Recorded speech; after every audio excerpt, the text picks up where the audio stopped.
Ipinakita ng ABS-CBN ang bagong TV commercial nilang Together Forever bilang bahagi ng mas pinalakas nilang digital campaign para sa I Want TFC at Kapamilya Online Live.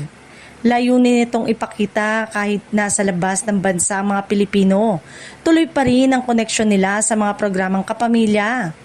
Sa naturang TVC na ipinalabas pagkatapos ng TV Patrol, binigyang diin ang ideya ng 24/7 access sa kapamilya content. Ayon sa mensahe nito, hindi na hadlang ang distansya dahil pwedeng mapanood ang mga palabas kahit nasaan man sa mundo gamit ang online platform.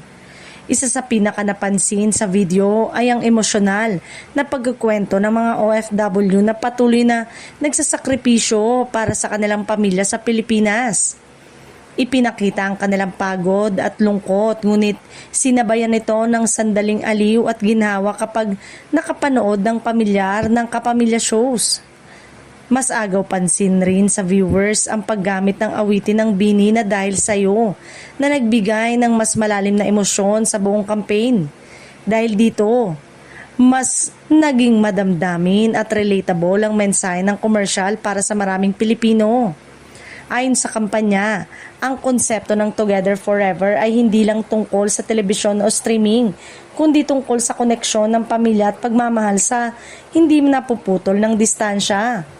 Kaya naman mas na-emphasize ang ideya na kahit magkakalayo, nananatiling buo ang samahan sa pamamagitan ng entertainment at shared experiences. Sa ngayon, patuloy na pinag-uusapan ng netizen ng TVC dahil sa strong emotional impact nito. Maraming nagsabing naaalala nila ang kanilang sariling pamilya, lalo na ang mga OFW na matagal na rin hindi nakakasama ang mahal sa buhay.